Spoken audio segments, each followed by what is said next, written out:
বাংলার মুখ্যমন্ত্রী মমতা বন্দ্যোপাধ্যায়কে এবারে চাকুরি চোর বলে আখ্যা দিলেন চাকুরিহারা শিক্ষকের একাংশ।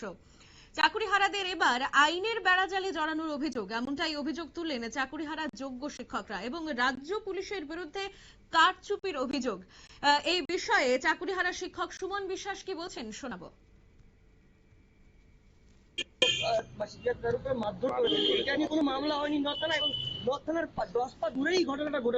সব্যসাচী দত্ত তো শুধু একা মারেনি, তার আধিকারিক, তার যে সিকিউরিটি, তারা পা দিয়ে দোলে পিষে মেরেছে। বাংলার যোগ্য শিক্ষকদের, শিক্ষাকর্মীদের এই হাল। আর চাকরিচোর মমতা বন্দ্যোপাধ্যায় নিজে পুলিশ মন্ত্রী, কিচ্ছু করতে পারেনি, আর শিক্ষকদের করছে। আমরা নিশ্চয়ই মনে রাখবো, আমরা বিনয় বাদল, দীনেশ মাস্টারদা, সূর্য সেনের আদর্শে অনুপ্রাণিত সেই শিক্ষকরা। মমতা বন্দ্যোপাধ্যায় আমাদের পুলিশ মন্ত্রী, মুখ্যমন্ত্রী, ভয় দেখি আপনি পার পাবেন না।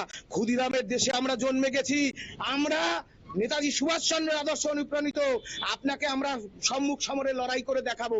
পারলে তাড়াতাড়ি যোগ্য তালিকা দিন, নইলে আপনাদেরকে নবান্ন 14 তলা থেকে নামাবো, টানতে টানতে নামাবো, কথা দিয়ে রাখলাম। সুমন বিশ্বাস। যে পুলিশ মন্ত্রী শ্রীমতী মমতা বন্দ্যোপাধ্যায় পুলিশকে দিয়ে একটা মিথ্যা স্টেটমেন্ট লিখে গত 15ই মে বিকাশ ভবনের যে ঘটনা, সেই ঘটনাকে কেন্দ্র করে আমাকে নাকি 13/6/2025 ডেকেছে। মিথ্যা কথা, পুলিশ দেখাতে পারবে না। এখন যখন রাজ্য সরকার যোগ্যদের তালিকা আজও দিচ্ছে না, যখন আমরা 16ই জুন বিধানসভা অভিযান করেছি, বিধানসভায় গেছি, স্পিকার মহোদয়ের সাথে কথা বলছি, নবান্নে চিঠি দিচ্ছি, কুচবিহার চলো ডেকেছি, বাঁকুড়া চলো ডেকেছি, মানুষের কাছে চোর মুখ্যমন্ত্রী, চাকরি চোর মমতা বন্দ্যোপাধ্যায়ের এই দুর্নীতির কাহিনী তুলে ধরছি। যখন ও খালা, ও ফুফু, ও আমার চাচা, ও আমার আম্মা যখন বলছি, তখন চাকরিচোর মমতা বন্দ্যোপাধ্যায়, চাকরিচোর পুলিশ মন্ত্রী এই পুলিশকে দিয়ে মিথ্যে একটা চিঠি লিখিয়ে গতকাল 3টের সময় আমার বাড়িতে চিঠি পাঠিয়ে বলে গতকালই আমাকে, মানে 1 তারিখ 1/7/2025, যাতে আমি বিধাননগর থানায় দেখা করি। যিনি আমাকে ডেকেছেন তাকে আমি ফোন করে বললাম, আপনার চিঠি প্রথমবারের জন্য আমি 3টার সময় পেলাম, আজকের আমি আসবো, সে কথা জানিয়েছি। তিনি বললেন ঠিক আছে, আপনি 11টা। আপনারা শুনলেন বাংলার মুখ্যমন্ত্রীকে চাকুরি চোর বলে আখ্যা দিলেন চাকুরিহারা এক শিক্ষক। এই বিষয়ে বিস্তারিত জানবো, টেলিফোন লাইনে যুক্ত হয়ে গেছেন আমাদের প্রতিনিধি শান্তনু পান। শান্তনু, কি জানতে পারছো এই বিষয়ে? তোমাদের জানিয়ে রাখবো যে টেন্টেড এবং নন টেন্টেড যে তালিকা কথা বলা হয়েছিল বারবার সুপ্রিম কোর্টের পক্ষ থেকে, সেই তালিকা কিন্তু এখনো পর্যন্ত জমা করছে না রাজ্য সরকার।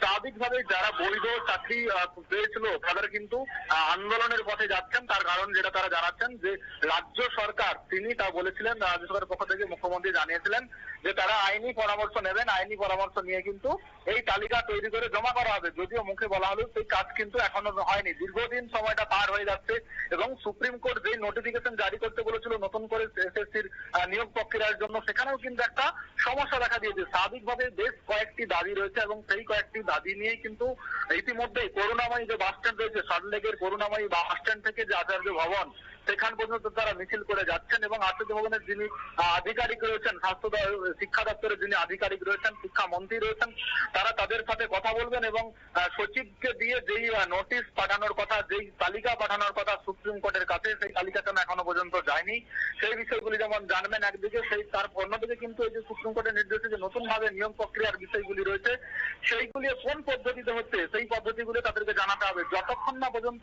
এই কাজ শেষ হচ্ছে ততক্ষণ পর্যন্ত তারা কিন্তু ওই আচার্য ভবনের সামনে গিয়ে ধর্ণা কর্মসূচি পালন করবেন, এমনটা কিন্তু আমরা জানতে পারছি। যিনি এই সংগঠনের ওই প্রতিনিধি রয়েছেন মিন্ময় মন্ডল, তিনি যারা জানিয়েছেন যে আমরা এখান থেকে মিছিল করে গিয়ে একেবারে ধর্ণা কর্মসূচি পালন করব, কারণ দীর্ঘদিন ধরে রাজ্য সরকার এবং শিক্ষা দপ্তর তাদের সঙ্গে যে বিচারিতা করে এসছে, সেই বিচারিতার জবাব চাইতে হবে এবং এই বিচারিতা কেন তাদের সাথে বারবার করা হচ্ছে, তারা সঠিকভাবে পরীক্ষা দিয়ে পাস করে এসেছিলেন।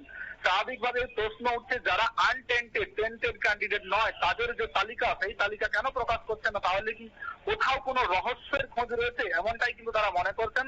যদিও সরকারের পক্ষ থেকে সময় চাওয়া হয়েছে, বেশ কিছুটা সময় চাওয়া হয়েছে এবং তারা জানিয়েছেন তারা নিশ্চিতভাবে সুপ্রিম কোর্টের গাইডলাইন মেনে কিন্তু পরবর্তী যে পদক্ষেপ, সেই পদক্ষেপ নেওয়া হবে। অমালিকা, হ্যাঁ, একটা প্রশ্ন, সেটা হচ্ছে এই যে চাকুরিহারা শিক্ষক বাংলার মুখ্যমন্ত্রীকে এইভাবে আক্রমণ করলেন, বলতে গেলে চাকরি চোর বললেন, এটার প্রভাব রাজনৈতিক মহলে কিরকম পড়েছে বলে জানতে পারছো?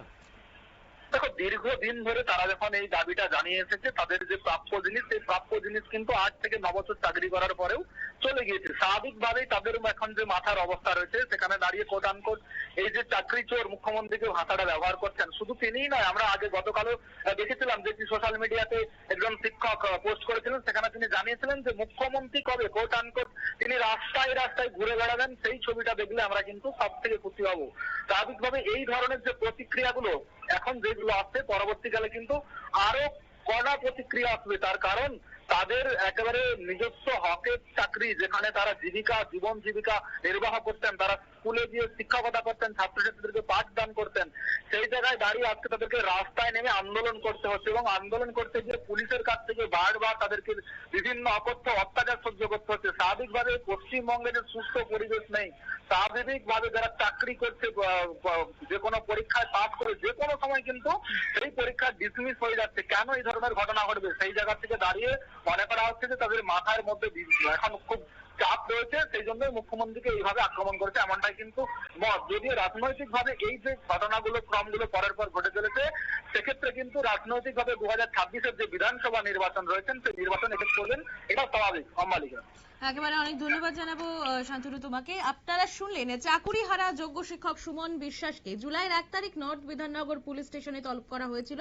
তবে এই বিষয়ে তিনি জানান তার হাতে চিঠি দুপুর 3টের দিকে পৌঁছানোর জন্য তিনি পরবর্তীতে আধিকারিকের সাথে যোগাযোগ করে 2 তারিখ 11টা থেকে 11:30 নাগাদ থানায় যান, এবং এরপর তিনি থানার সামনে এসে সরাসরি বাংলার মুখ্যমন্ত্রীকে চাকুরি চোর বলে আখ্যা দিয়েছেন, পাশাপাশি নবান্ন থেকে তাকে টেনে নামাবেন এমনটাই কিন্তু আক্রমণ করেছেন বাংলার মুখ্যমন্ত্রীকে। নিয়ে নেব ছোট্ট একটা বিজ্ঞাপন বিরতির সঙ্গে থাকুন।